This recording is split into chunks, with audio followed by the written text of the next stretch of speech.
Halo Sobat Dunia Seribu Besar, semoga Sobat selalu diberi kesehatan, panjang umur, dan rizki yang melimpah, amin.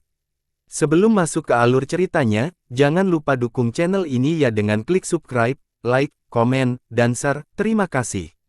Mari kita lanjutkan perjalanan, Li Yunxiao. Yunxiao mengabaikan ketakutan keempat wanita itu, dia mengangkat tangannya dan menunjuk jari ke Chen Feng, aliran energi primordial mengalir keluar dari ujung jarinya dan menarik tubuh Chen Feng ke atas, anggota tubuhnya terkulai, dan dia benar-benar tidak sadarkan diri. Meskipun kamu telah kehilangan kekuatan tempurmu, aku tidak bisa kembali pada kata-kataku. Yunxiao berkata dengan ringan, kemudian, dia melambaikan tangan kanannya dengan lembut, dan serangkaian suara, pop, bergema di udara, pak. Suara 20 tamparan terdengar di hati keempat wanita itu sangat tidak nyata, dan hanya setelah semua 20 tamparan diberikan, tubuh Chen Feng sekali lagi terbang, dia jatuh ke tanah, tidak bergerak, tetapi kedua sisi wajahnya sudah benar-benar berubah menjadi roti hijau. Aku mulai menyukai duri ular ungu ini, tapi Ying Luo. Yunxiao melihat pedang ular ungu di tanah dan menghela nafas, saya tidak ingin Chen Duantian datang ke sini secara pribadi, ini akan sangat merepotkan bagi saya. Bahkan ketika dia telah memenangkan semua 7 pemimpin sekte besar, dia tidak berani mengatakan bahwa dia pasti akan menang, jika dia menemukannya sekarang, dia pasti akan mati, bahkan jika dia bersembunyi di tablet alam ilahi, dia tidak akan bisa melarikan diri, oleh karena itu, meskipun dia menyukai duri ular ungu, dia tidak bisa menerimanya. Dengan lambaian tangannya, Kalabash King Kong segera menarik tinjunya, keempat wanita itu segera merasakan tubuh mereka rileks, dan kekuatan yang menekan mereka tiba-tiba menghilang. Kalabash King Kong terbang ke depan, Yunxiao menginjak punggungnya dan segera berubah menjadi seberkas cahaya, menghilang ke kejauhan. Meskipun pertempuran ini sangat sulit dan berbahaya, dia telah mendapatkan banyak hal. Selanjutnya, dia telah mengembangkan teknik transformasi guntur ke tahap sukses besar dan telah menyaksikan kekuatan hukuman surgawi sekte pedang, itu bisa dianggap sebagai panen yang besar. Apa yang sangat perlu dia lakukan sekarang adalah perlahan-lahan memahami dan mencerna wawasan yang dia peroleh dari pertempuran ini, dan kemudian memulihkan kekuatan asalnya. Begitu Yunxiao pergi, keempat pelayan itu berlari ke arah Chen Feng dengan panik dan terus memanggil, Tuan Muda, tetapi Chen Feng tidak bisa menjawab. Siaki, apakah Tuan Muda baik-baik saja? Mereka bertiga diam-diam menunggu hasil tes Siaki, sangat khawatir, mereka berempat tidak akan bisa lepas dari tanggung jawab atas insiden hari ini, namun, selama Chen Feng bisa bangun, dengan metode mereka untuk menyenangkannya, mereka tidak perlu khawatir tentang beratnya hukuman, yang mereka khawatirkan adalah jika sesuatu terjadi pada Chen Feng, mereka akan benar-benar selesai. Meskipun semua meridian rusak, tulang hancur, dan bahkan otot-ototnya hancur. Siaki berkata perlahan, katakan saja hasilnya secara langsung, akankah Tuan Muda baik-baik saja? Jika kamu mengatakan itu, kamu akan khawatir sampai mati. Chunkin berkata dengan cemas, dua lainnya juga cemas. Wajah serius Siaki tiba-tiba tersenyum, melihat betapa khawatirnya Anda, apakah Anda takut jika sesuatu terjadi pada Tuan Muda, tidak ada yang akan memanjakanmu. Semuanya pamer, jangan khawatir, meski terlihat serius, itu tidak fatal, luka-luka ini kecil bagi kami, dan kami akan baik-baik saja setelah minum obat roh, namun, untuk kompetisi seni bela diri besok, kamu tidak bisa menang. Wajahnya sekali lagi tenggelam dalam kekhawatiran. Sudah menjadi berkah di tengah kemalangan. Untuk bisa menjaga hidupmu, Chunkin menghela nafas, tidak peduli seberapa penting kompetisi seni bela diri, itu tidak sepenting nyawa Tuan Muda, paling-paling, semua orang akan dihukum karena masalah ini, selama Tuan Muda bangun, dia secara alami akan mengambil tanggung jawab dan tidak akan menyalahkan kita, mari kita cari tempat yang aman untuk menyembuhkan Tuan Muda dulu, lalu kirim sinyal dan tunggu Penatua Zhu datang. Keempat gadis itu buru-buru pergi menjemput Chen Feng ketika Kyushu tiba-tiba berbisik, Saudari Chunkin, bukankah kamu mengatakan orang itu pasti akan menggertak kita setelah menang? Mungkinkah kita tidak cukup menawan? Wajah Chunkin memerah, dan ekspresi dingin muncul di wajahnya, dia mendengus, jika orang ini tidak takut pada sekte pedang kita, apakah menurutmu kita akan bisa lolos dari bencana ini hari ini? Petik 2. Karena kamu takut pada sekte pedang-pedang kami, mengapa kamu berani menyakiti Tuan Muda? Kyusu mengungkapkan ekspresi bingung. Chunkin tertegun sejenak sebelum dia memelototinya dan berkata dengan marah, "Jangan mengoceh lagi, perhatikan tuan muda, apakah Anda ingin dipukuli?" Petik 2. Dengan Chen Feng di pelukan mereka, keempat wanita itu berubah menjadi berkas cahaya dan menghilang dari tempat mereka berada, namun, mereka tidak berani pergi ke arah yang sama dengan Yun Xiao, jadi mereka pergi ke arah lain. Di pusat kota Songyue berdiri 7 bendera simbolis, melambangkan kekuatan tertinggi di persatuan pedagang, mereka berkibar tertiup angin kencang, dan suara itu membuat semua orang bersemangat. Setiap kali duel seni bela diri dan sihir diadakan, itu adalah saat kepentingan serikat pedagang dirombak, yang berdampak terbesar pada kekuatan tengah serikat pedagang, yang pertama akan menjadi raja, masuk ke dalam 7 kamar dagang, dan membagi kue besar, yang terakhir akan pergi ke kota gandum, yang berada dalam bahaya yang akan segera terjadi dan bahkan mungkin berantakan. Karena para pesaing tidak akan melepaskan yang kalah, mereka hanya bisa mengandalkan anggota dewan lainnya untuk mendapatkan kesempatan bernapas. Ketika kamar dagang Tianyuan telah masuk ke 7 besar, itu telah benar-benar melahap dan melenyapkan mantan anggota dewan direksi. Dunia bisnis seperti medan perang, dan itu bahkan lebih buruk dan lebih kejam daripada medan perang, membunuh orang dan memusnahkan sekte hanyalah cara utama untuk melanjutkan perjuangan. Tidak ada yang tahu persis berapa banyak kamar dagang yang ada di serikat pedagang, karena kamar dagang baru didirikan setiap hari dan yang lama dihancurkan, jumlah total selalu berfluktuasi dalam kisaran lebih dari 500. Pada saat ini, alun-alun pusat dipenuhi orang, itu adalah pertemuan angin dan awan. Kecuali 7 aliansi pedagang besar, presiden dari semua kamar dagang menengah dan besar lainnya akan datang secara pribadi, bahkan jika mereka tidak bisa masuk ke 7 aliansi pedagang utama, mereka masih bisa mendapatkan banyak keuntungan bahkan jika aliansi pedagang tempat mereka berada berperingkat tinggi. Duel seni bela diri dan teknik akan memakan 50% dari total, 10 besar masing-masing akan diberikan 1 hingga 10 poin, setelah kedua duel ditambahkan bersama, poin terakhir akan menjadi peringkat akhir. Peringkat ini akan secara langsung mempengaruhi distribusi manfaat untuk beberapa tahun ke depan. Ini akan menjadi chip besar dalam membelah kue. Di bawah 7 bendera di tengah, 7 kursi diatur dalam bentuk kipas, yang dapat menampung ratusan orang, tetapi hanya orang-orang dari 7 aliansi pedagang yang memenuhi syarat untuk duduk. Orang-orang lainnya dari kamar dagang hanya bisa berdiri. Hanya ada 2 baris kursi di satu sisi alun-alun untuk duduk oleh pembangkit tenaga listrik kaisar bela diri dari kamar dagang lainnya sebagai bentuk penghormatan terhadap pembangkit tenaga listrik.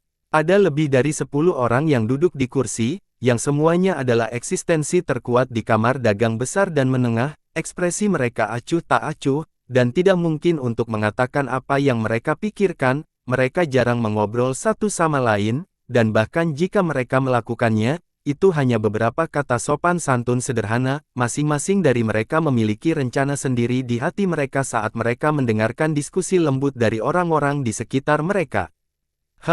Teleportasi. Jangan bercanda. Selain kekuatan spiritual alkemis hebat tingkat 8, ada juga banyak seni rahasia yang dapat mencapainya. Petik 2. Ya, aku juga berpikir begitu. Lihat berapa umur Yun Xiao, kecuali dia mulai berkultivasi di kehidupan sebelumnya, dia tidak akan bisa berkultivasi. Saya memperkirakan kekuatannya berada di puncak langkah ke-6. Cak, bagaimana dia bisa berada di langkah ke-6? Selain itu, meskipun kekuatan jiwa merupakan faktor penting dalam mengukur seorang alkemis, itu bukan faktor absolut. Mengambil 10.000 langkah mundur, mungkin dia benar-benar dilahirkan dengan kekuatan jiwa yang tidak normal, tapi apa gunanya tanpa pemahaman seni? Yah, itu benar, saya memperkirakan pemahamannya tentang seni ramalan hanya bisa mencapai 20 besar. Saya pikir 20 teratas semuanya luar biasa. Kali ini, saya lebih optimis tentang Tuan Muda Tang Xin dari Sekte 4 Ekstrim. Saya mendengar bahwa dia telah menerima warisan Arai Dao dari tingkat raja dan memiliki pemahaman yang mendalam tentang seni sihir. Ada juga Tong Xiu dari Paviliun Empyrean 1, dikatakan bahwa dia adalah murid seorang alkemis hebat di wilayah suci, tetapi dia tergoda oleh sepasang saudara perempuan yang cantik, dan sekarang dia juga murid dari Paviliun Empyrean 1. Hehe, dalam hal rayuan, bagaimana dia bisa dibandingkan dengan Dewi Air dari Kamar Dagang Mando? Dia bahkan bisa merayu putra dari Master Sekte-Sekte Pedang. Menurut pendapat saya, kamar dagang Mando pasti akan menjadi yang pertama dalam 2 duel serikat pedagang kali ini. Ya, itu sangat mungkin, namun, tokoh harta karun yang segudang tidak bisa diremehkan. Li Feiyu adalah salah satu dari 4 keajaiban wilayah utara, bahkan jika dia adalah putra dari Master Sekte dari Sekte Pedang, dia mungkin akan merasa sulit untuk mengalahkannya. Setelah mendengar ini, salah satu pembangkit tenaga listrik Kaisar Bela Diri yang duduk di 2 baris kursi tiba-tiba terbatuk berat, kilatan tajam melintas di matanya saat dia menatap dingin ke arah 2 seniman bela diri yang sedang mengobrol. Keduanya adalah murid-muridnya, mereka sangat ketakutan sehingga ekspresi mereka berubah dan mereka menarik lidah mereka, tidak berani berbicara lagi. Hehe, Saudara Zhao, analisismu cukup masuk akal, mengapa Anda tidak membiarkan saya mengatakannya?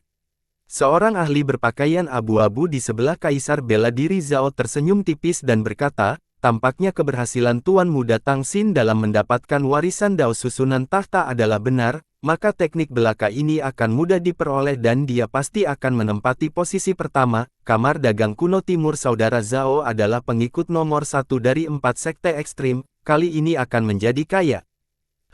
Penguasa bela diri Zhao mendengus dingin dan berkata, Saudara Sun, kamu tersenyum tidak tulus. Kamar dagang Mando telah menarik ikan besar kali ini dengan memainkan kartu kecantikan. Saya tidak tahu apakah itu ikan besar atau buaya besar. Saat mereka berdua berbicara, kerumunan tiba-tiba menjadi tenang. Sekelompok orang perlahan berjalan dari kejauhan. Kerumunan segera memberi jalan bagi mereka. Orang-orang dari geng uanglah yang melewati kerumunan dan berjalan ke kursi di tengah milik mereka. 7. Kursi pusat mewakili kekuasaan dan kehormatan tertinggi dalam serikat pedagang. Semua orang menatap 7 bendera di langit dengan mata yang membara, menantikan hari ketika kamar dagang mereka akan sama mempesonanya dengan mereka. Orang yang bertanggung jawab atas geng uang, Zhang Chong, melihat sekeliling, matanya berputar dan dia segera berteriak, orang-orang ini benar-benar sombong, untuk benar-benar membuat menara harta karun yang tak terhitung jumlahnya menunggu begitu lama. Bukankah ini secara terbuka menantang otoritas dan status menara harta karunmu yang tak terhitung jumlahnya? Saya pikir mereka semua mencari kematian. Dari 7 kamar dagang, hanya 10.000 tokoh harta karun dan Qian Jin yang ada di sana, 5 kursi lainnya kosong. Cui Bo dari tokoh harta karun yang segugat tersenyum dan berkata, kapan Penatua Zhang menjadi begitu pandai menarik kebencian terhadap orang lain? Karena mereka mencari kematian, bisakah Penatua Zhang melakukannya untuk kita? Saya tidak memiliki kemampuan itu. Zhang Chong tertawa, tokoh harta karun Anda yang segudang adalah satu-satunya yang luar biasa, menekan 6 sekte kami. Sekte uang saya hanyalah pengikut kecil. Matanya beralih ke belakang kursi tokoh harta karun yang tak terhitung jumlahnya dan tertuju pada seorang pemuda dengan fitur halus dan tampan. Dia segera berseru, Cui Yuan. Dialah yang akan menggunakan teknik ini. Haha, anakku kebetulan kembali dari lautan formasi jiwa, jadi aku membiarkannya bertarung atas namanya. Hanya saja, jangan mempermalukan menara 10.000 harta karun kita. Cui Bo terkekeh, wajahnya penuh kebanggaan. Zhang Chong tidak lagi ingin menggoda, ekspresinya menjadi serius saat dia diam-diam kembali ke tempat duduknya, tidak mengucapkan sepatah kata pun. Di sekte emas dan uang, seorang pemuda berpakaian ungu di samping Qian Wudi mengerutkan kening, seolah-olah dia tidak yakin, aliran kekuatan jiwa meluap dari tubuhnya dan mengembun menjadi bentuk tertentu di udara. Tiba-tiba, dia menuju ke arah menara 10.000 harta karun, targetnya adalah Cui Yuan. Perdebatan semacam ini sebelum pertandingan adalah tabu yang besar. Semua peserta pulih dengan benar, berharap untuk memasuki pertempuran dalam kondisi terbaik mereka. Tidak ada yang mau menyia-nyiakan sedikit pun kekuatan jiwa sebelum pertandingan, apalagi serangan skala besar semacam ini yang menghabiskan banyak kekuatan jiwa. Kekuatan jiwanya benar-benar telah mengembun menjadi bentuk. Ini segera menarik perhatian semua orang. Mereka semua melihat ke arah 2 faksi sentral dan mengungkapkan ekspresi yang sangat terkejut. Sementara para kontestan terkejut, mereka juga sangat gembira, berharap kedua belah pihak akan terluka parah. Ekspresi tidak bahagia muncul di wajah Cui Bo, namun, ketika dia berbalik untuk melihat, Zhang Chong masih berpura-pura mati, seolah dia tidak melihatnya.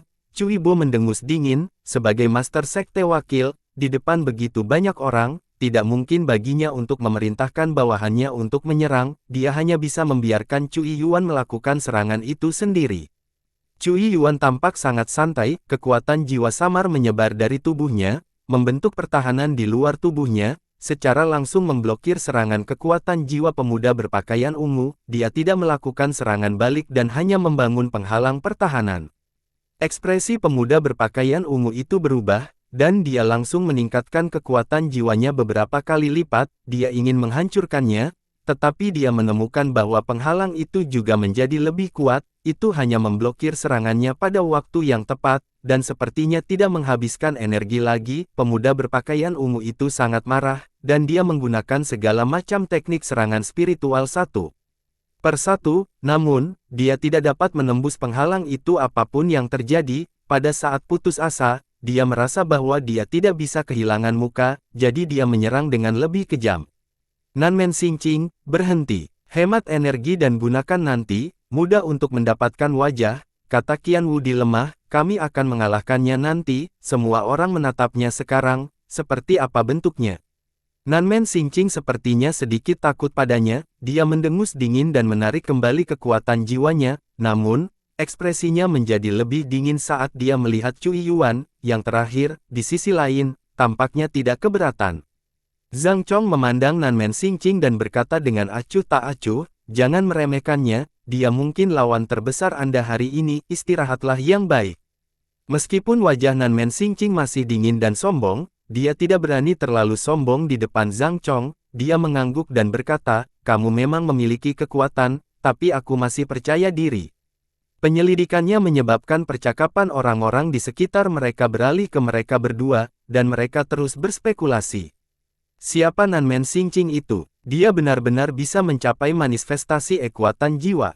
Ini sangat kuat, saya pikir ini setidaknya langkah ke-7. Pasti ada seseorang di peringkat ke-7, kalau tidak, Sekte Uang tidak akan mengirimnya ke sini, namun, meskipun itu adalah grade 7, kesenjangan di antara mereka masih sangat besar, saya pikir Cui Yuan tampaknya sedikit lebih kuat. Seninya sangat intens kali ini bahkan alkemis tingkat ke-7 hampir umum, saya ingat bahwa dalam pertemuan ganda terakhir, seorang alkemis tingkat ke-7 dari banyak tokoh harta karun memukau semua orang dan memenangkan kejuaraan.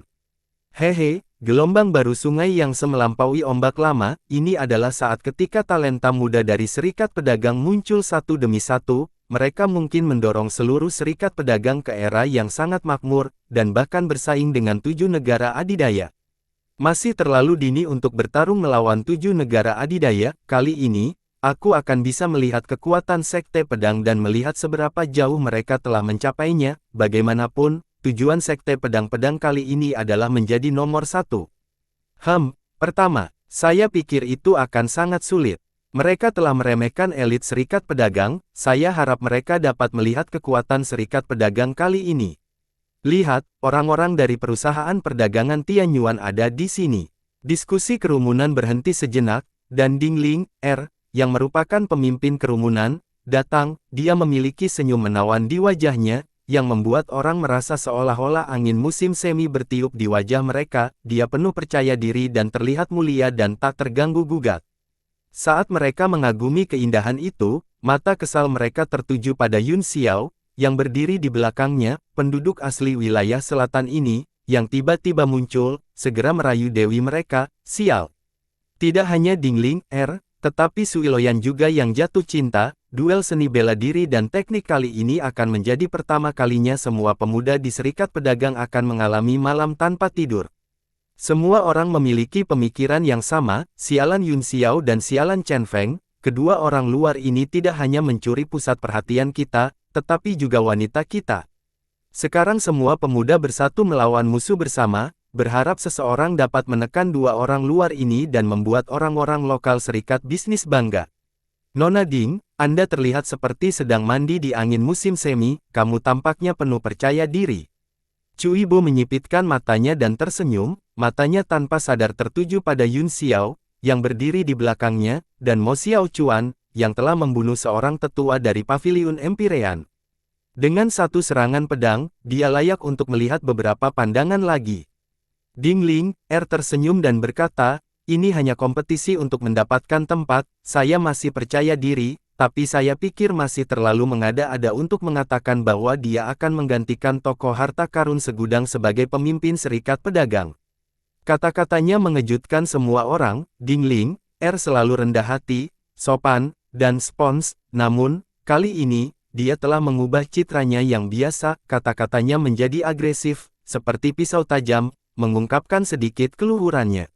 Di toko harta karun, wajah layu dan kuning berbalik, ekspresinya mati rasa, tetapi matanya sangat tajam saat mereka jatuh pada Yun Xiao, seolah-olah mereka akan melihatnya sepenuhnya. Hati Yun Xiao bergetar, seolah-olah seluruh tubuhnya telah terlihat oleh tatapan, perasaan firasat yang tak terlukiskan muncul di hatinya, dia mengikuti tatapan itu dan melihat ke belakang, ketajaman tatapan tiba-tiba menghilang, hanya untuk melihat sepasang mata gelap dan keruh serta ekspresi kaku. Tuan Muda Yun, ada apa? Baik Mo Xiao Chuan dan Hao Lian Sao Huang memperhatikan tatapan aneh Yun Xiao dan bertanya dengan prihatin pada saat yang sama. Yun Xiao belum bisa memulihkan energi primordialnya sejak dia kembali dengan luka serius kemarin, yang membuat semua orang khawatir. Tuan Muda Yun, apakah Qian baik-baik saja? Dingling, dan Luo Yunsang menjadi gugup ketika mereka mendengar salam mereka, kepedulian dan cinta mereka yang tak terselubung satu sama lain membuat orang-orang kamar dagang semakin cemburu, meskipun Luo Yunsang tidak memiliki temperamen mengintimidasi Dingling, dia masih cantik yang hidup, yang memberinya perasaan yang berbeda, yang sama sekali berbeda dari Dingling, Aku baik-baik saja, kata Yun Xiao ringan, saya baru saja digigit nyamuk. Meskipun kata-katanya diucapkan dengan santai, hatinya bergejolak, dia hanya merasa bahwa itu sangat buruk, dia merasa ada ekspresi yang sangat menakutkan yang tersembunyi di balik wajah pucat itu, meskipun itu hanya pandangan acuh tak acuh barusan, seolah-olah semua rahasianya telah ditemukan oleh pihak lain, dia belum pernah merasa seperti ini sebelumnya. Siapa orang di gedung 10.000 harta ini? Saya tidak memiliki kesan tentang dia sebelumnya, mungkinkah dialah yang menggunakan meteorit biru untuk mengujiku hari itu? Yun Xiao memiliki banyak spekulasi di hatinya, tetapi tidak peduli bagaimana dia mencoba menguji pria itu dengan matanya, pria itu masih memiliki ekspresi acuh tak acuh di wajahnya, tidak mau memperhatikannya lagi. Itu gigitan nyamuk, Tuan Muda Yun, kata Dingling, jika Anda merasa tidak nyaman, tolong jangan memaksakan diri, kata-katanya tulus, dan kelembutan di matanya menjadi sedikit panas, yang membuat Yun Xiao merasa sedikit tidak nyaman di depan begitu banyak orang. Apakah ini Li Yun Xiao, yang telah mendapatkan reputasi besar hari ini? Anda tampaknya sedikit putus asa, apakah kamu berpartisipasi dalam teknik hari ini juga? Cui Bo menatap Yun Xiao dengan rasa ingin tahu, ini adalah pertama kalinya dia melihat pria ini, dan dia memang luar biasa. Itu hanya permainan anak-anak, kata Yun Xiao sambil tersenyum, Anda bisa berpartisipasi sesuai keinginan, siapa lelaki tua berwajah lilin ini? Dia sepertinya tidak dikenal, kata-katanya ditujukan pada Suan Yutang, dan dia mencibir di dalam hatinya. Jadi bagaimana jika Anda melihat melalui identitas saya? Aku, Li Yun Xiao, tidak pernah mundur dari siapapun. Karena Anda telah mengekspos saya akan menunjukkannya kepada Anda. Wajah orang-orang dari Menara 10.000 harta karun dipenuhi dengan ketidaksenangan, dan mereka semua mengungkapkan kemarahan, menunjuk ke 10.000 harta karun mereka, tetua menara dan memanggilnya. Orang tua seperti ini sangat tidak menghormati mereka. Di sisi lain, Suan Yutang masih memiliki ekspresi kayu di wajahnya, dia bahkan tidak menoleh, seolah-olah dia tidak peduli tentang ini sama sekali. Ren Guangzhen dan Li Feiyu juga tidak ada di kursi, tidak diketahui mengapa mereka tidak hadir. Wajah Cui Bo menjadi dingin dan dia berkata, ini adalah tetua kedua dari tokoh harta karun, Suan Yutang, Tuan Muda Yun, pertanyaan Anda tampaknya sangat tidak sopan. Meskipun dia marah, dia masih seorang wakil pemimpin sekte, dan dia sekarang mewakili banyak sekali tokoh harta karun untuk mengelola bisnis aliansi, jadi dia tidak bisa kehilangan sopan santunnya. Sopan santun, Yun Xiao mencibir dan berkata, ketika segudang tokoh harta karun dan paviliun Tianyi menentang perusahaan perdagangan Tianyuan, apakah Anda pernah berpikir untuk bersikap sopan? Kita hanya bisa memperlakukan orang jahat dengan kejahatan. Dia mengungkit masalah lama lagi, tidak memberikan wajah menara harta karun yang tak terhitung jumlahnya sama sekali. Cui Bo juga telah mendengar hasil dari insiden itu dari Ren Guangyao, dan dia tahu bahwa Yun Xiao memiliki lidah yang tajam. Jika dia terus berdebat, dia hanya akan membuat dirinya lebih banyak masalah. Saat dia merasa sangat malu, dengusan dingin terdengar, betapa sombongnya.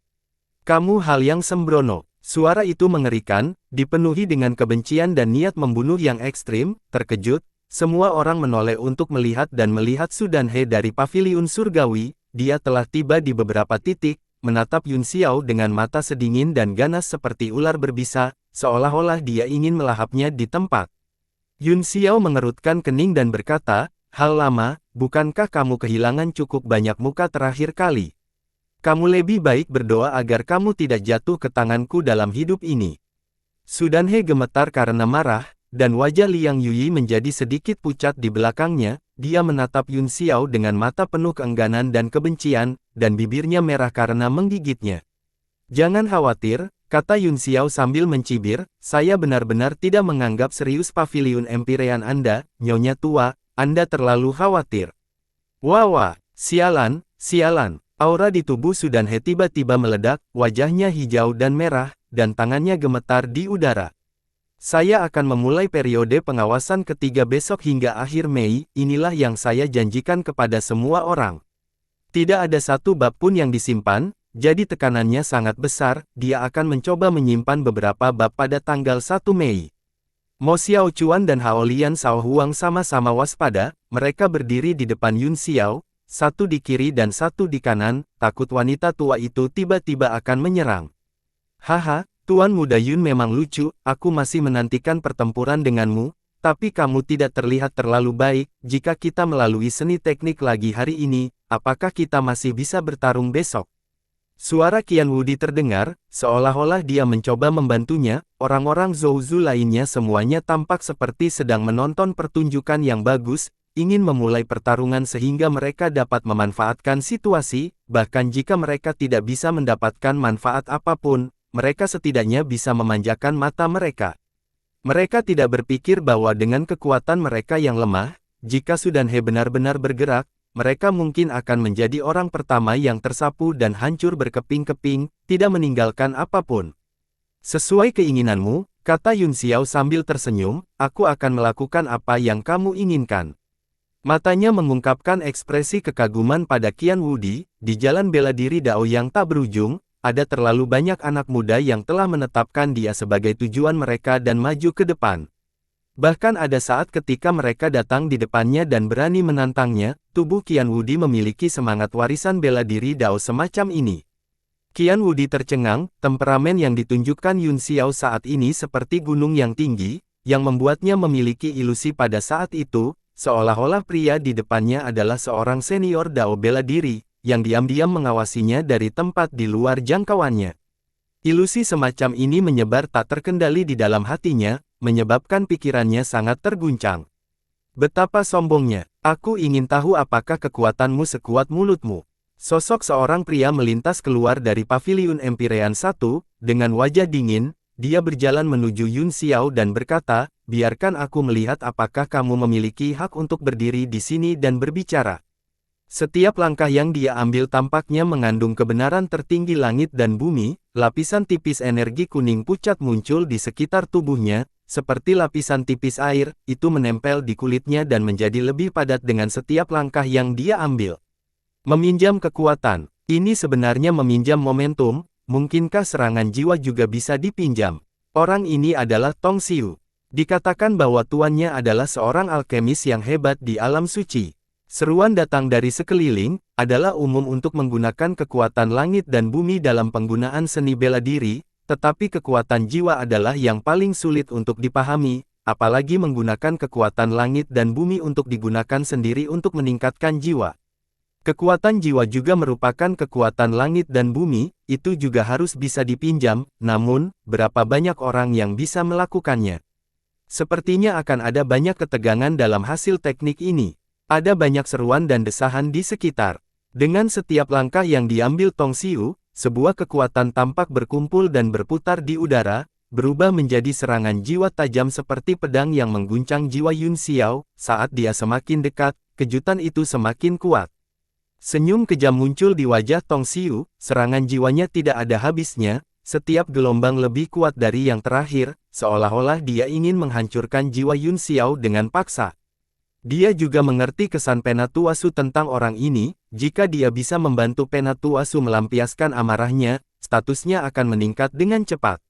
Yun Xiao mengerutkan kening, dia telah mengenali asal-usul serangan Tong Xiu, dan dia mencibir di dalam hatinya, jadi dia muridmu, maka aku tidak akan sopan. Wajahnya menjadi dingin saat dia mengedarkan teknik ilahi ekspansi besar di tubuhnya. Seketika, altar spiritual dan lautan kesadarannya berubah menjadi lautan luas, menyebabkan berbagai serangan Tong Xiu tenggelam ke lautan tanpa ombak. Tao Wu ini, Tong Xiu terkejut, serangannya tidak terhalang sama sekali, hanya saja dia sepertinya tidak memukul apa-apa. Dia merasa tidak ada apa-apa di depannya, dia tidak dapat menemukan target atau fokus sama sekali. Bagaimana ini bisa terjadi? Wajah Tong Xiu mulai berkeringat, karena dia tiba-tiba memikirkan kemungkinan terburuk, artinya, kekuatan jiwa pihak lain jauh lebih unggul darinya, itulah sebabnya hal aneh seperti itu terjadi.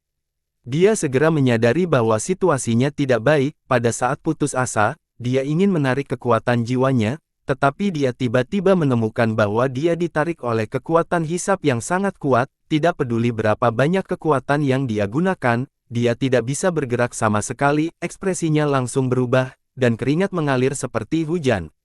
Pada saat ini, dia menggunakan metode kultivasi yang sangat kuat dan sombong, yang menghabiskan banyak kekuatan jiwa, dia tidak bisa maju, dan dia tidak bisa mundur, dia terjebak dalam dilema, dan yang paling penting adalah kekuatan jiwanya. Terus-menerus dikonsumsi, jika ini terus berlanjut, dia akan benar-benar termakan bahkan sebelum dia memulai tekniknya. Yang membuatnya semakin malu adalah dia sedang berjalan menuju Yun Xiao saat ini, jadi semua orang menatapnya, berpikir bahwa dia berada di atas angin dan menyaksikan kedua harimau itu bertarung. Orang-orang dari Paviliun Empyrean 1 sedang menunggunya untuk menamparkan wajah Yun Xiao untuk membalaskan dendam sekte mereka. Butir-butir keringat mengalir di dahinya, membasahi pakaiannya. Hanya sedikit orang yang bisa melihat rasa malunya. Cui Yuan perlahan berdiri dari kursinya, wajahnya berkedip dengan cahaya perak, seperti roda ajaib yang berputar. Cahaya perak bersinar di depannya, berubah menjadi pisau pemotong dan menebas liar di antara keduanya. Dia bahkan tidak bergerak ketika Nanmen Xingye menantangnya, tetapi sekarang dia mencoba menyelamatkan Tong Xiu. Dia jelas tidak ingin apapun terjadi pada Empyrean 1 Paviliun. Dengan kata lain, setidaknya bermanfaat bagi simpanan harta karun yang segudang untuk menstabilkan posisi Empyrean 1 Paviliun. Jika tidak, mereka tidak akan mau menghabiskan kekuatan jiwa mereka untuk bergerak pada saat yang begitu penting. Kekuatan jiwa seperti pisau tajam menebas dan segera memotong kekuatan jiwa Tong Xiu, meskipun itu sangat, setidaknya dia bebas. Wajah Tong Xiu sangat pucat, dan untuk menyembunyikan rasa malunya, dia berseru, karena Cui Yuan dari banyak tokoh harta karun telah ikut campur, aku akan membiarkanmu hari ini. Yun Xiao mencibir di dalam hatinya, ketika Cui Yuan melakukan teknik pemotongan jiwa, kekuatan jiwa Tong Xiu, yang telah dia simpan di lautan rohnya, dimuntahkan dalam sekejap, seperti binatang laut besar yang baru saja selesai menyerap air laut. Itu adalah lelucon bahwa Tong Xiu tidak tahu bagaimana mengatur pernapasannya saat kekuatan jiwanya terputus. Sebaliknya, dia tanpa malu-malu membual tentang wajahnya. Pada akhirnya, saat dia selesai berbicara, dia merasakan kekuatan jiwa yang sangat besar menghantam dadanya seperti gunung. Dia langsung memuntahkan seteguk darah dan terbang keluar. Apa yang terjadi? Sudanhe tercengang, meskipun dia sangat kuat, dia bukan seorang alkemis, jadi dia tidak bisa menilai situasinya sekarang, hanya saja muridnya sendiri selalu berada di atas angin. Setelah intervensi Cui Yuan, dia langsung terluka dan dikirim terbang. Cui Yuan, betapa baiknya yang telah kamu lakukan. Mata Sudanhe membelalak karena marah saat dia langsung mengunci ruang tempat Cui Yuan berada. Dia naik ke udara dan sebelum siapapun dari tokoh harta karun yang tak terhitung jumlahnya bisa bereaksi, dia sudah meraih Cui Yuan dan meraung, apa niat menara harta karun yang segugat untuk menyakiti pesertaku. Pada saat ini, Cui Yuan sedang ditekan oleh kekuatan besar, dia bahkan tidak bisa berbicara, dia merasa sangat sedih di dalam hatinya. Jika saya tidak menyelamatkan Anda, saya khawatir Anda para peserta akan kehilangan nyawa Anda. Sekarang, Anda benar-benar menyalahkan saya. Apakah ada hal yang tidak adil seperti itu di dunia ini? Ekspresi Cuibo juga berubah, dia meraung, Su Danhe, kamu gila. Anakku mencoba menyelamatkan muridmu. Hatinya dipenuhi dengan kemarahan yang tak tertandingi. Baru saja, dialah yang melihat bahwa situasinya sepertinya salah. Setelah berkomunikasi dengan Cui Yuan melalui transmisi suara, dia memintanya untuk membantu. Jika dia tahu bahwa ini akan menjadi hasilnya, akan lebih baik membiarkan anak itu mati. Pada saat itu, wajah Yun Xiao dipenuhi ketakutan saat dia berkata dengan marah, wanita tua, cepat lepaskan juru selamatku, atau aku bersumpah untuk tidak dapat didamaikan denganmu. Dia menatap Cui Yuan dengan penuh syukur dan berkata, terima kasih telah menyelamatkanku, Cilde Cui, jangan khawatir, aku tidak akan pernah membiarkanmu menyakitimu. Wajah Cuibo dan putranya membiru ketika mereka mendengar itu. Keduanya diam-diam berpikir bahwa Yun Xiao terlalu licik, dan mereka tahu bahwa mereka dalam masalah ketika mereka melihat wajah Su Danhe berubah drastis. Benar saja, wajah Su Danhe penuh amarah, seperti gunung berapi yang menekan letusan. Dia tertawa marah dan berkata, haha, Cuibo, kamu benar-benar berpikir aku idiot. Anak ini sudah sangat berterima kasih kepada putramu. Dan kamu benar-benar mengatakan kamu akan menyelamatkan muridku. Cui Yuan, yang berada di bawah 5 jarinya, hanya merasakan kekuatan dingin mengalir ke tubuhnya. Dia tidak memiliki kekuatan untuk melawan sama sekali, dan dia tidak dapat berbicara. Butir-butir besar keringat dingin menetes ke bawah, dan dia kesakitan yang tak tertahankan. Cuibo terkejut dan marah. Gelombang energi muncul dari tubuhnya saat dia berkata dengan marah, wanita tua, jika kamu menyakiti anakku, aku akan membunuh semua orang dari Paviliun Empyrean 1. Para ahli menara 10.000 harta karun keluar dengan kekuatan penuh dan langsung mengepung semua orang Empyrean 1 Paviliun. Pertempuran akan segera pecah. Su Danhe terkejut. Jika mereka benar-benar bertarung, selain dia, yang yakin bahwa dia bisa melarikan diri tanpa cedera, murid-muridnya yang lain mungkin akan dimakamkan di sini, di bawah tekanan langit. Dia akhirnya sedikit melunak, namun, dia masih marah dan berkata, putramu adalah manusia, tapi muridku tidak. Aku akan mengatakannya lagi, kata Cuibo dingin, putraku sedang berusaha menyelamatkan muridmu, kalau tidak, muridmu akan dibunuh oleh Li Yun Xiao itu. Su Danhe terkejut, dia melihat wajah Silver Cuibo dan mulai mempercayainya. Tower Lord Cui, jangan takut pada Empyrean 1 Paviliun. Aku, Li Yun Xiao, sama sekali bukan orang yang tidak tahu berterima kasih. Aku akan mati dengan banyak simpanan harta, dan aku akan memaksa wanita tua jelek ini untuk berkompromi dan menyelamatkan dermawanku. Yun Xiao berkata dengan benar saat dia memelototi Su Danhe, matanya hampir menyemburkan api, wanita tua, jika kamu tahu apa yang baik untukmu, maka lepaskan dermawanmu, dan kemudian bawa orang-orangmu dari Empyrean 1 Paviliun untuk berlutut dan mengakui kesalahanmu. Kalau tidak, toko harta karun segudang tidak akan pernah membiarkanmu lepas. Wah! Kamu harus mati, kata-kata Yun Xiao secara langsung memprovokasi Su Danhe, dan dia tidak lagi mempercayai kata-kata Cuibo. Dia meraung, putramu melukai muridku, jadi aku juga akan menghukumnya hari ini. Namun, bukan karena Paviliun Surgawiku takut dengan toko harta karun yang tak terhitung jumlahnya, hanya saja aku, Su Danhe, harus mempertimbangkan situasi keseluruhan terlebih dahulu untuk pertempuran keterampilan hari ini.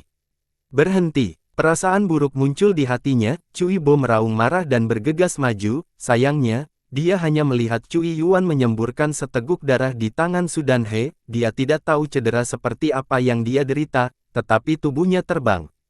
Darah untuk darah, itu adil. Su Danhe berkata dengan dingin, tubuhnya memancarkan aura yang tajam, dan dia siap untuk apapun. Dia benar-benar memuntahkan seteguk darah. Wanita tua ini punya nyali.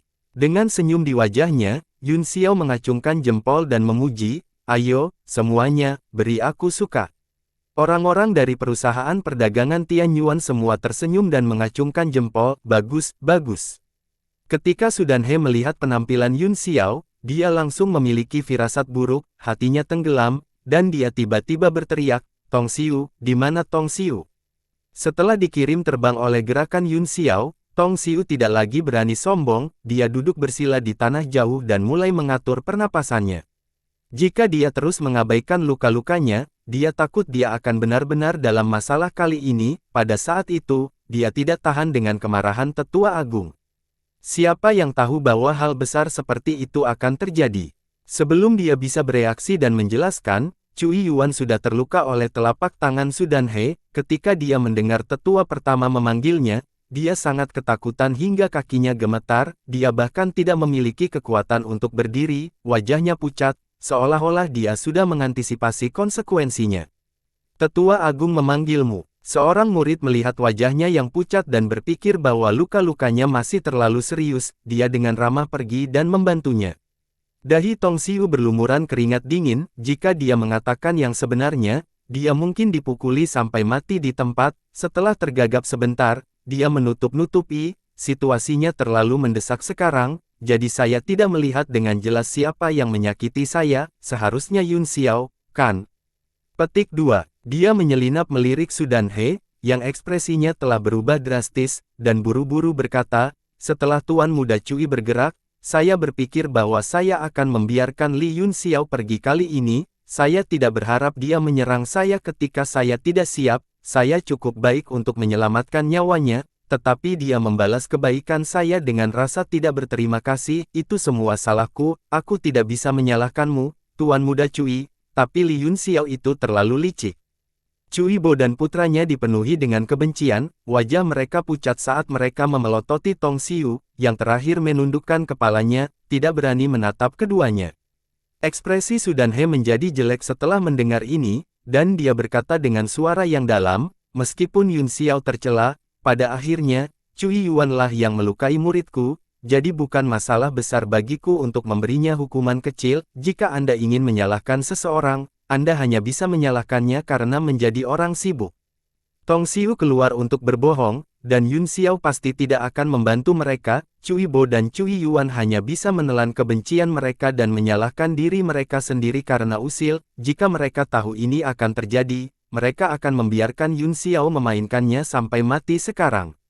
Bagus, sangat bagus. Cui Bo meludahkan kata-kata ini dengan dingin, auranya menjadi sangat dingin. Dia memandang orang-orang dari Paviliun Empyrean 1 tanpa ekspresi. Permusuhan ini diselesaikan. Orang-orang di sekitarnya tidak tahu apa yang sedang terjadi, tetapi melihat permusuhan antara kedua kamar dagang, beberapa senang sementara yang lain khawatir. Setidaknya, orang-orang Sekte Uang sangat senang. Zhang Chong tersenyum dan berkata, lebih baik meredam permusuhan daripada membuatnya tetap hidup. Setiap orang telah melukai murid, jadi mari kita lupakan masalah ini. Namun, kian-kian, segudang harta karun menyimpan Tuan Muda Cui yang terluka, sementara Empyrean 1 Paviliun melukai murid biasa. Masih ada kesenjangan antara status mereka. Penatua Su, saya pikir Anda harus meminta maaf. Di permukaan, dia sepertinya mencoba menengahi pertarungan, tetapi di telinga semua orang, rasanya aneh, seperti konspirasi. Benar saja, Su Danhe langsung marah setelah mendengar ini dan berkata, Putra Cui Bo adalah manusia, tapi muridku tidak. Penatua Su, Anda salah paham, saya hanya mengatakan bahwa kami memiliki identitas yang berbeda. Selain itu, tokoh harta karun yang segudang adalah tuan rumah duel ganda, jadi kita harus mengikuti aturan mereka. Muridmu adalah orang yang melakukan langkah pertama, jadi sangat masuk akal bagi mereka untuk ikut campur. Su Danhe dengan dingin berkata, aturan mereka. Serikat Pedagang selalu menghormati kami bertujuh. Sejak kapan simpanan harta karun yang segugat menjadi kekuatan tertinggi? Saya hanya tidak percaya pada aturannya.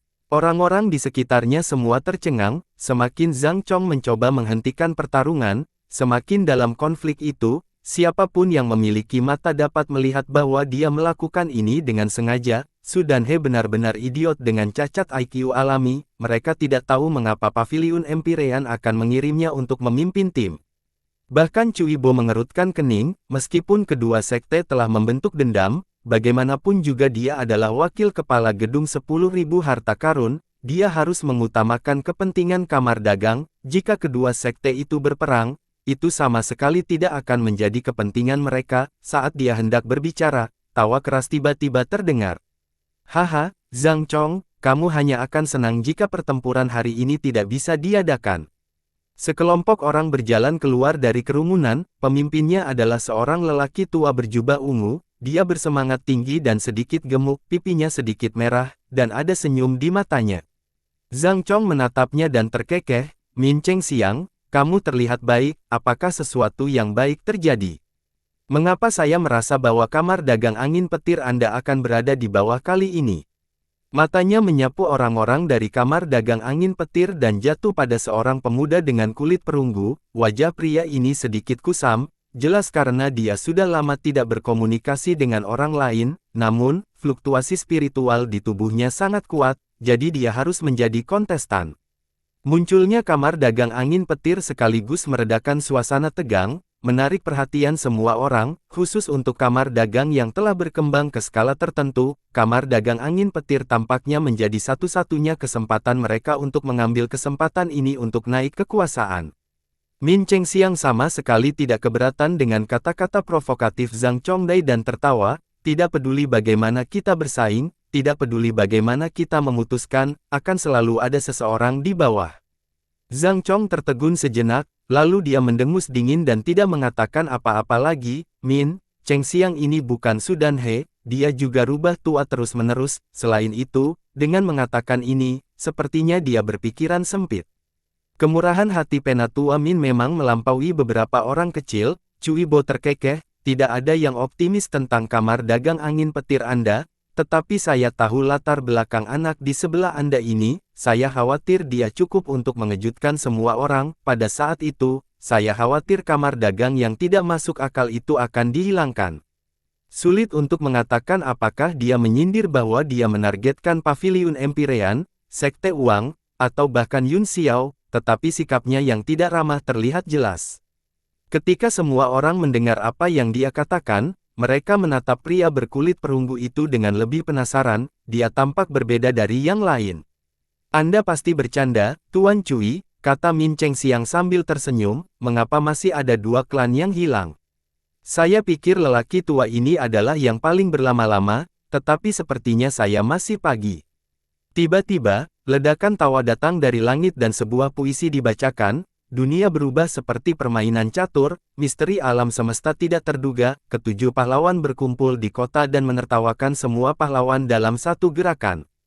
Seberkas cahaya ungu turun dari langit dan mendarat di kursi Sekte 4 Ekstrim, lebih dari 10 orang keluar dari cahaya. Luo Ying tersenyum dan berkata, maaf, semuanya, saya berurusan dengan beberapa masalah dan datang terlambat. Apa yang lebih penting dari formula keterampilan? Min Cheng Xiang tertawa, tidak nyaman bagiku untuk membahas secara rinci tentang sakit kepala sekte, untungnya, saya. Bukan yang terakhir, Luo Ying berkata dengan senyum tipis. Yun Xiao menoleh dan melihat bahwa Tang Jie dan Tang Xin sama-sama ada dalam formasi, tetapi mereka dibagi menjadi dua kelompok dan mengabaikan satu sama lain. Tang Jie ditemani oleh Kaisar Bela Diri, tetapi dia tidak melihat iblis besar itu. Apa yang disebut sakit kepala Luo Ying mungkin adalah perjuangan internal ini, hal semacam ini akan terjadi di sekte manapun, tetapi urusan internal Sekte 4 Ekstrim sudah berada pada tahap yang tidak dapat didamaikan. Dasar licik, kami awalnya di depan, tetapi Anda hanya harus terbang di langit dan mendahului kami. Dengusan dingin bisa terdengar saat orang-orang dari kamar dagang Mando perlahan muncul, tatapan semua orang beralih ke arah mereka, tetapi tidak ada dari mereka yang menatap pemimpin itu, sebaliknya, mata mereka semua tertuju pada Sui Loyan dan Sekte Pedang. Duel aliansi bisnis selama bertahun-tahun telah menjadi masalah internal, kali ini, Kamar Dagang Mando telah menarik Sekte Pedang ke dalam barisan mereka, menyebabkan banyak orang merasa sangat berkonflik, dan mereka merasa seperti xenofobia. Secara khusus, bantuan asing ini dibawa melalui perkawinan kecantikan, yang membuat semua orang merasa sedikit malu. Itu normal bagimu untuk sedikit terlambat menyambut tamu terhormatmu, kata Luo Ying dengan senyum penuh arti, kata-katanya penuh sarkasme, dan semua orang bisa mendengar penghinaan dan penghinaan di mata semua orang. Pemimpin Kamar Dagang Mando, Ren Min, memiliki kilatan rasa malu dan marah di wajahnya, dan dia berkata dengan dingin, Luo Ying, kapan kamu menjadi begitu kejam? Dia mendengus berat dan memimpin kerumunan ke kursi kamar dagangnya.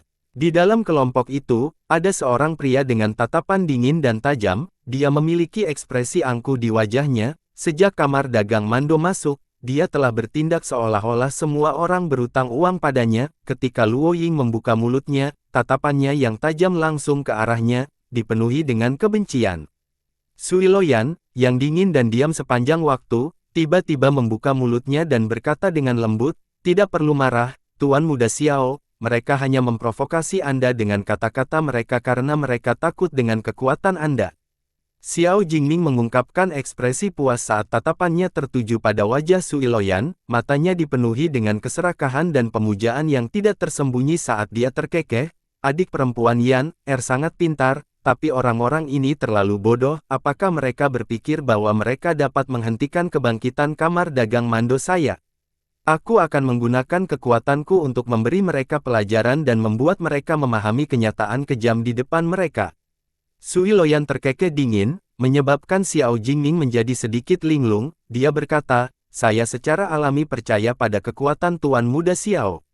Percakapan antara keduanya tidak menutupi suara mereka sama sekali. Suara Xiao Jingming sepertinya sengaja keras, sehingga semua orang di aula bisa mendengarnya dengan jelas, dan mereka semua mengerutkan kening. Yun Xiao tidak tahu tentang pernikahan antara kamar dagang Mando dan Sekte Pedang, jadi dia sangat tidak senang. Siapa orang ini yang takut orang tidak tahu dia idiot? Mungkinkah dia berpartisipasi dalam pertempuran teknik hari ini? Orang-orang dari 7 aliansi pedagang juga bukan orang yang baik. Setelah mendengar kata-kata Xiao Jingming, mereka sudah dipenuhi dengan amarah. Jika bukan karena fakta bahwa mereka semua memiliki kekhawatiran sendiri dan tidak ingin menghadapi Sekte Pedang secara langsung, seseorang pasti sudah bergegas keluar untuk menantang mereka. Ketika mereka mendengar suara Yun Xiao, mereka langsung berseri-seri kegirangan. Dia bukan seseorang yang bisa diremehkan. Akan lebih baik jika mereka memiliki konflik dan kedua belah pihak terluka parah. "Hehe, Tuan Muda Yun, kamu tidak tahu, pria ini adalah menantu yang baik dari persekutuan bisnis Mando dan bakat muda dari Sekte Pedang. Dia bukan idiot besar seperti yang kamu katakan." Tang Xin menjelaskan sambil tersenyum. Jantung Yun Xiao berdetak kencang saat dia berkata dengan cemberut, "Sekte Pedang. Menantu." Dia sepertinya memikirkan sesuatu, dan ekspresinya menjadi sedikit aneh. Setelah kembali dari pertempuran kemarin, dia segera pergi ke pengasingan untuk pulih. Dia baru keluar sekarang dan tidak berbicara dengan siapapun tentang pertarungannya dengan Chen Feng. Sekarang, dia sepertinya mengerti mengapa orang-orang dari Sekte Pedang muncul di luar kota Song Yuliang. Jika orang di depannya ada di sini untuk berpartisipasi dalam teknik tersebut, maka debu akan ada di mana-mana. Dia tiba-tiba menyadari bahwa ada sesuatu yang salah, karena tidak ada yang mengenalnya kemarin. Tidak apa-apa jika putra Master Sekte dari Sekte Pedang telah memukulinya, dia bisa pergi begitu saja setelah itu. Namun, jika besok pagi angin muncul, dia akan bisa mengenalinya. Secara alami, dia tidak takut pada apapun, hanya saja kekuatannya saat ini terlalu rendah untuk bersaing dengan 7 negara adidaya. Ding Ling, juga berbisik di telinganya, memberitahunya tentang kamar dagang Mando. Benar saja, itu persis seperti yang diduga Yun Xiao. Dia tidak bisa menahan perasaan sakit kepala datang. Dia berharap luka Chen Feng terlalu serius dan dia tidak akan bisa berpartisipasi dalam kompetisi besok. Dia sekarang menyesal tidak menginjak Chen Feng beberapa kali lagi dan mematahkan beberapa tulang lagi kemarin. Ding Ling, melihat kekhawatiran di wajahnya dan berpikir bahwa dia khawatir setelah mengetahui identitas pihak lain. Dia tertawa terus terang dan berkata, "Itu akan baik-baik saja, apakah itu Sekte Pedang atau orang lain, perusahaan perdagangan Tian Yuan akan selalu bersama Tuan Muda Yun." Yun Xiao tahu bahwa dia telah salah paham, tetapi dia masih merasakannya di dalam hatinya. Dia tersenyum sedikit dan tidak menjelaskan. Tidak sopan. Xiao Jingming menjadi marah. Dengan statusnya yang tinggi dan perkasa, dia tidak bisa membiarkan siapapun menyinggung perasaannya. Belum lagi di depan wanita yang dia sukai. Ini adalah tabu bagi setiap pria. Dia membanting meja dan bangkit di tempat. Sebuah pedang panjang mengeluarkan suara tajam saat menusuk langsung ke arah Yun Xiao, mencoba mengambil nyawanya. Di matanya, orang-orang dari kamar dagang ini hanyalah sekelompok orang pedesaan. Dia sudah memberi mereka wajah yang cukup dengan berpartisipasi dalam teknik ini, tetapi masih ada orang yang buta dan ingin mencari kematian. ketika dia melihat basis kultivasi Yun Xiao dari Kaisar Bela Diri Bintang 5, dia menyerang tanpa berpikir. Kamu tidak bisa, warga yang kuat itu berteriak kaget, tetapi sudah terlambat. Selain itu, Xiao Jingning tidak benar-benar mendengarkannya, dan dalam kepanikannya, dia menoleh untuk melihat Sui Loyan. Meskipun pasangan pernikahan Sui Loyan adalah Chen Feng, dia tidak menyangka alkemis muda dari Sekte Pedang ini begitu terpesona olehnya. Sui Loyan menoleh sedikit dan pura-pura tidak melihatnya, matanya mengikuti pedang Xiao Jingning dan melihatnya dengan acuh tak acuh. Bodoh! Yun Xiao mendengus dan mengangkat tangannya, lalu sedikit mengulurkan jari-jarinya dan mencubit pedang, menunjuk ke sekuntum bunga dan tersenyum.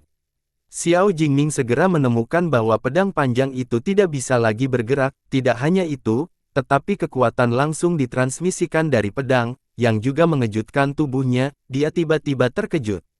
Tersesat. Ayo, Yun Xiao berkata dengan suara rendah. Kemudian, dia menjentikkan pedang dengan dua jari, menyebabkannya mengeluarkan raungan naga yang sangat kuat yang berdengung di telinga orang-orang di sekitarnya.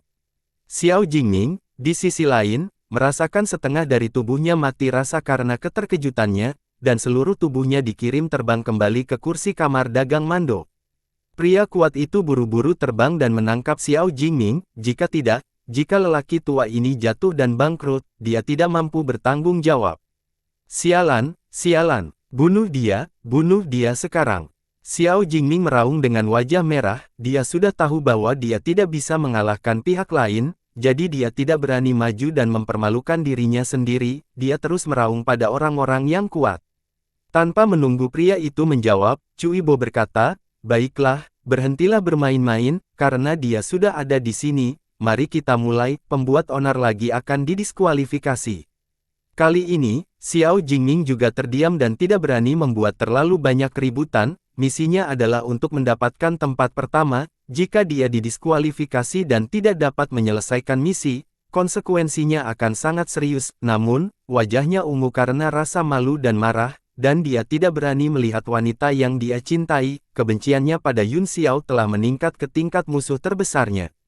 Tidak perlu memasukkannya ke dalam hati, Tuan Muda Xiao, kata Sui Loyan dengan acuh tak acuh. Kekuatan pria ini agak aneh, dan Tuan Muda Xiao adalah seorang ahli alkimia. Secara alami, Anda tidak dapat mengadakan kompetisi seni bela diri dengannya. Namun, pria ini juga tampaknya merupakan perwakilan dari perusahaan perdagangan Tianyuan. Ketika Tuan Muda Xiao mengalahkannya, dia secara alami akan bisa melampiaskan amarahnya. Oh, dia sebenarnya orang yang menciptakan teknik itu. Itu bagus. Kuku jari Xiao Jingning hampir menggali ke dalam dagingnya saat dia memelototi Yun Xiao. Hatinya dipenuhi amarah. Saat suara Cui Bo terdengar, alun-alun besar, yang dipenuhi puluhan ribu orang, menjadi sunyi. Mata semua orang terfokus pada kursi menara 10.000 harta karun pusat. Menunggu pengumumannya, semua orang mulai gugup. Saya akan memotong pengejaran, kata Cui Bo. Seperti biasa, kemampuan komprehensif alkemis adalah ujian formula keterampilan alkemis. Seperti biasa, standar penilaian didasarkan pada tingkat izin menara. Dia membuka telapak tangannya, dan pagoda bundar kecil dengan 7 lubang terbang keluar. Esensi senjata di atasnya bergetar dan bersinar dengan 7 cahaya berbeda. Kekuatannya sedikit kacau. Selanjutnya, kami akan mengundang perwakilan dari masing-masing kamar dagang untuk memeriksa menara. Cui Bo membuat segel tangan dan cahaya di menara menghilang. Kemudian, dia mendorongnya dengan ringan dan menara itu terbang menuju Luo Ying dari 4 sekte ekstrim di sebelah kiri. Setelah Luo Ying menerimanya, indera spiritualnya mengelilingi menara dan juga memadamkan seberkas cahaya. Dia berkata dengan acuh tak acuh, "Tidak masalah," katanya. Dia kemudian memberikannya kepada orang-orang sekte uang. Baru pada saat itulah Yun Xiao mengerti bahwa itu menara seni disegel bersama oleh 7 kamar dagang dan diserahkan ke toko harta karun yang tak terhitung jumlahnya untuk dikelola. Jika dia melakukan teknik lain sekarang, dia akan membutuhkan orang-orang dari 7 kamar dagang untuk memeriksa apakah segelnya masih utuh dan apakah pagoda seni telah dirusak. Karena teknik setiap orang berbeda dan sangat brilian, kemungkinan toko harta karun yang segudang menembus segel yang diletakkan bersama oleh 6 kamar dagang lainnya dan mengutak-atiknya adalah 0. Selain itu, sebelum setiap kamar dagang membuka segel mereka, mereka akan menyelidikinya lagi untuk memastikan tidak ada yang salah. Setelah semua orang memeriksanya, mantra menara diteruskan ke dingling, hanya seberkas cahaya yang tersisa di atasnya. Dia memeriksanya dengan hati-hati dan menarik kembali berkas cahaya terakhir dengan teknik yang unik. Dia mendorong mantra tower kembali ke tangan Cuibo dan berkata, "Tidak masalah." Cuibo tersenyum dan mengambil mantra menara, karena semua perwakilan telah memeriksanya. Itu membuktikan bahwa semuanya normal di menara seni ini. "Saya akan pergi." Tangan kirinya dengan lembut bergerak maju, lampu hijau muncul, menyeret menara teknik ke tengah. Begitu menyentuh tanah, itu mengeluarkan suara gemetar besar dan perlahan tumbuh lebih besar. Dalam beberapa tarikan napas, itu tumbuh hingga ketinggian 1000 kaki dan radius 30 hingga 40 meter. Itu berdiri tegak di tengah kota Songyue, terlihat sangat indah dari langit.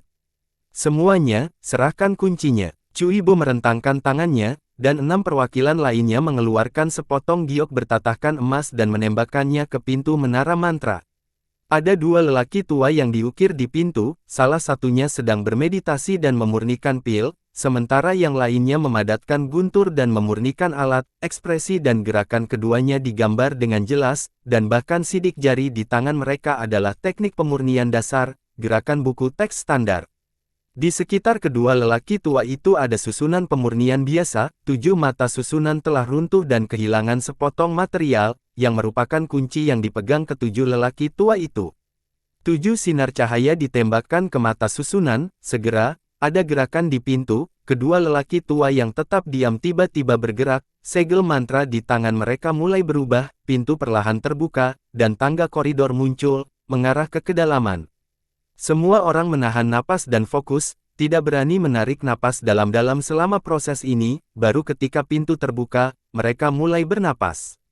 "Semuanya, saya tidak akan banyak bicara tentang aturan. Menara seni ini memiliki total 9 lantai, yang mewakili kekuatan tingkat pertama hingga ke-9, siapapun yang bisa mencapai level tertinggi akan menang." Cuibo memberi isyarat undangan dan berkata, "Mulai sekarang, jika seseorang berhenti di tingkat kultivasi selama lebih dari 2 jam, itu berarti kekuatanmu hanya bisa berhenti di situ, kemudian, Anda akan secara otomatis diangkut keluar. 10 orang teratas akan diberikan 10/1 poin, tergantung pada peringkat mereka." Menara ini telah menetapkan batasan usia, dan mereka yang berusia di atas 30 tahun tidak dapat masuk. "Bocah yang berpartisipasi, silakan masuk." Meskipun tes semacam ini menggunakan menara seni sebagai tingkat seni tidak sepenuhnya akurat, itu masih merupakan praktik umum di benua itu. Begitu pintu pagoda teknik terbuka, semua orang bergegas masuk dengan tidak sabar. Kebanyakan dari mereka adalah murid kamar dagang kecil, berharap mendapatkan kesempatan pertama, namun, itu hanya kenyamanan psikologis. Hasil sebenarnya tidak ada hubungannya dengan perintah itu. Seorang pria parubaya khawatir dan bertanya, "Saya berusia 30 tahun ini, bisakah saya berpartisipasi?" Cuibo menatapnya dan berkata, "Kamu akan tahu ketika kamu pergi dan mencoba. Jika usiamu yang sebenarnya sudah berakhir, kamu tidak akan bisa masuk ke sekte." Pria parubaya itu berjalan maju dengan ekspresi gugup di wajahnya. Dia melangkah ke pintu dan memasukinya tanpa halangan. Dia langsung gembira dan tertawa terbahak-bahak. "Dia hanya alkemis tingkat 6, kata Nanmen Xingye sambil mencibir. "Apa gunanya masuk?" Petik 2. Cui Yuan berkata, "Kamu tidak bisa mengatakan itu. Fungsi dari pagoda seni ini tidak hanya untuk menguji kekuatan lawan, ini juga sangat bermanfaat bagi budidaya seni. Jika tidak, tidak akan ada begitu banyak orang yang berjuang untuk berpartisipasi dalam kompetisi. Itu hanya demi kultivasi. Satu-satunya yang memiliki kekuatan untuk bersaing adalah beberapa dari kita." Setelah keduanya selesai berbicara, mereka masuk satu demi satu. "Nak, aku akan menunggumu di dalam. Masuk jika kamu berani." Xiao Jingming menunjuk jari ke Yun Xiao dan berkata dengan keras, lalu bergegas masuk.